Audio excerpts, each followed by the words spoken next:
Hello guys, and welcome back to Final and Millwork Drawings. Today we'll be looking at a project which was shared by Roman from Puerto Rico. So he just shared images and more information about the project. So we wanted to make the kitchen out of PVC because he lives in Puerto Rico. They have more water there. The kitchen will have tile backlash, no use of green imitation, mainly neutral colors. The house will be painted light gray inside with white roof. We are trying to keep the profit as low as possible. So the client here shared the images of the house with the general dimensions that they have and also the inspiration images. So this is usually what a homeowner or someone trying to modify the kitchen will share. So general dimensions, inspiration images, and appliances that they will be using. So without wasting any more time, we can jump back in to SketchUp and start modeling. This video will show you step by step on how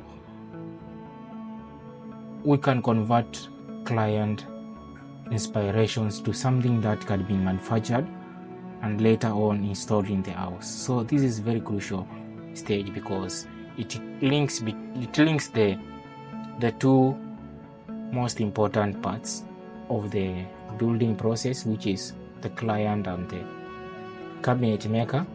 So this is what we'll be covering today. Again, welcome.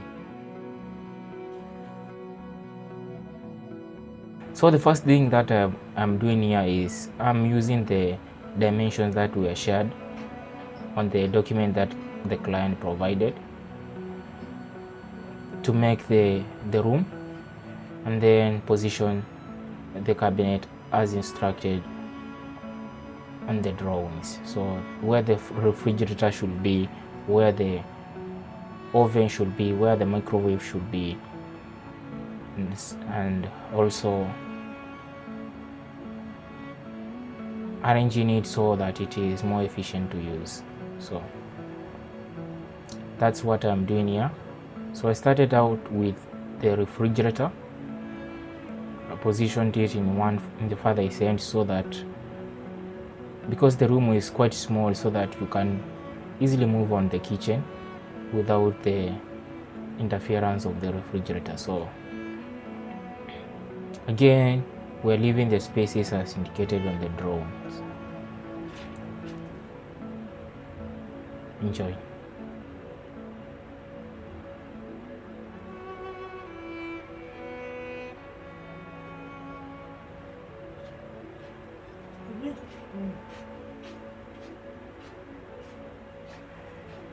Sharing a little bit background about this kitchen is, this client contacted me on my Fiverr account with the details, but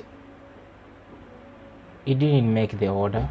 So I thought, let's make a video using what the client provided as an example of what you can share with me. You can contact me via Fiverr, you can contact me via my website, whichever the way that makes you feel more comfortable.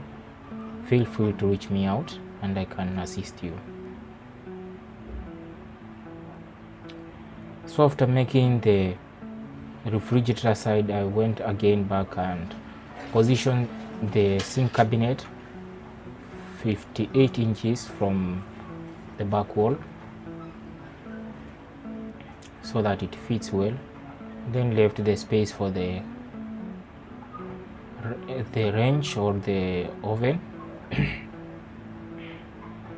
and then proceeded making the other side base cabinets.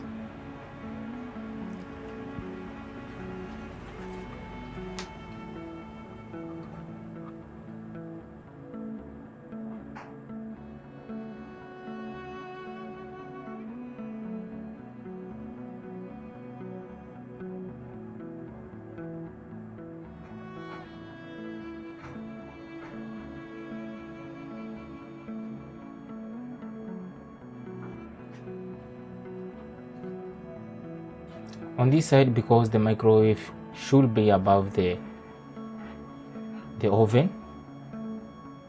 So I made the upper cabinet on this side a little bit bigger, so 18 inches deep, so that the microwave can fit, because that is the minimum depth that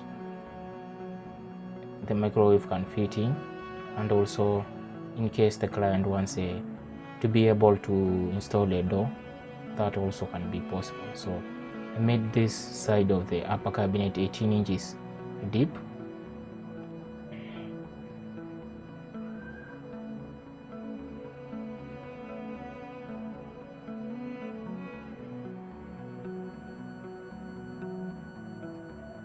Again, if you're wondering which software I'm using, here I'm using SketchUp here, and I'm using Carburetor. I've been using Carburetor since 2020, and I've quite enjoyed the way and the flexibility of the software, the way it works and the flexibility of the software. So you can configure every parameter and use it as you wish. So it gives you more flexibility compared with other pre-built model selection kind of method. So if you understand the woodworking basics, cabinet building basics, you can use the software, but it is not the easiest cabinet software out there. But for custom cabinet builder like myself or designer, I have enjoyed using it, and it is my main cabinet design software. So right now I am just installing the countertops again, because I don't have the details of the sink in this case. The client did not proceed, so I'm just making the countertop for reference on the drawings. And also I can send them the general dimension of the countertops and also the DXF files in case they decide to cut those ones using CNC. So right now what I'm doing here, I'm trying to make one long Torquix base for the cabinets, so that the cabinet can be placed on top of those ones. Again, the client requested to use PVC, so I didn't get much information if we wanted to use the PVC on all the cabinets, or some parts like the drawer boxes or the bed should be using solid wood or still PVC. So I went ahead and just used PVC everywhere. Instead, only place I didn't use the PVC material is on the countertops.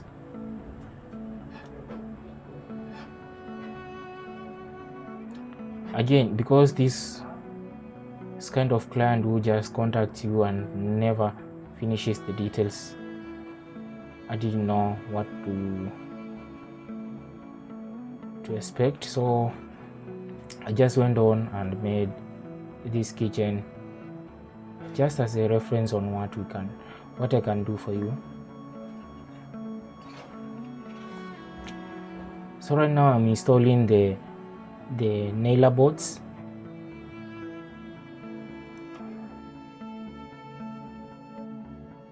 You can use those nailer boards to nail the cabinets on the walls, so it is much easier to attach them to the walls. So that's what I'm doing here. Again, for the material I'm using 3/4 thick plywood for the boxes, and for the drawer boxes I'm using 1/2 inch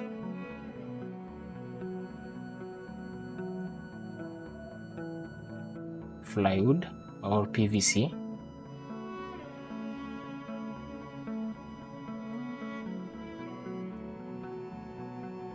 Again guys, if you like this way of making the videos, as this kind of videos take more time and to make, so there's no way you can narrate everything Otherwise it will take more than 2 hours or probably 3 hours, 4 hours to finish, and nobody is going to watch that long kind of video.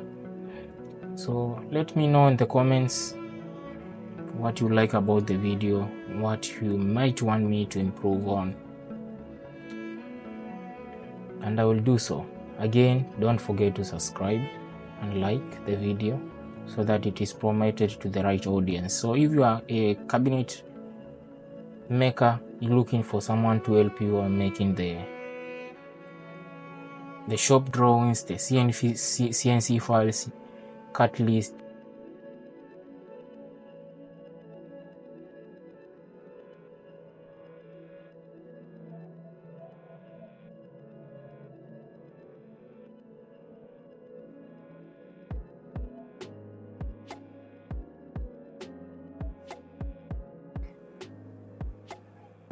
let me know. If you are a homeowner and you want to make your kitchen and you want someone to assist you, just let me know. So currently what I'm doing here is I'm making the scenes so that I can make the shop drawings. Usually I don't do this, so once I finish modeling the cabinets, we can have a short Zoom call, or I can make some simple drawings and send the client so that he confirms that everything is correct before I dive in making the drawings and the manufacturing files. But because this is just a sample project, we are not going to do that. We are just going to move ahead and make the shop drawings immediately. So I'm just creating the manufacturing files here, the DXL files, the table saw cutting diagrams, cut list, box schedule, so that in case you are using a table saw and handrails, you can use those reference material and also make the DXL files. So in case you have a CNC machine, I can send you the DXL file, SVG files, or if you want me to program your machine, you can also do that. Check out my previous video where I did that. But in this video, I will just save the DXL files. I will not be making the programming. So now I'm exporting the SketchUp model to layout. So after I import it to layout, the first thing that I mainly do is I try to make my shop drawing to look as beautiful as possible. Don't want the build out, the cabinet maker to be bored looking at them. Want them to be happy about it. So I just place all the scenes, positions, sections, and any details that I would like to show. I just increase the scale on those ones. So that's what I'm doing right now. Let's listen to some country music while I'm doing this process. Again, you can hit that subscribe at this point.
After finishing making the drawings, I like to save the files and also include the general box schedule that ensures the sizes of the box, the general size of the box, that is the depth, height,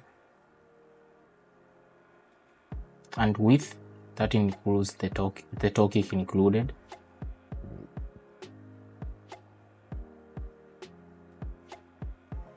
After finishing the drawings, I also like to review the PDF document and see if there's anything that I could have missed and make the necessary modification. Finally, I make the files that I will send to the client. So those are the manufacturing files, tables and CNC files, and also the cut list. So those are the files that I am including on the manufacturing files folder. And also I like to confirm everything is okay before I send them. Finally, also provide the 3D model, the SketchUp 3 model.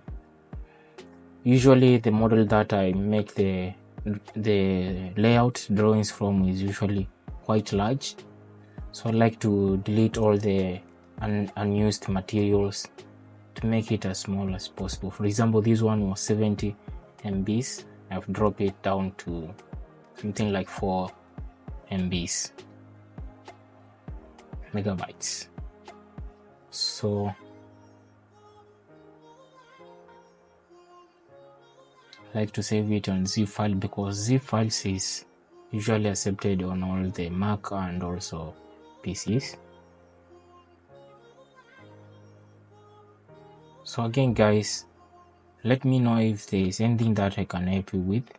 Thank you for watching and see you in the next video.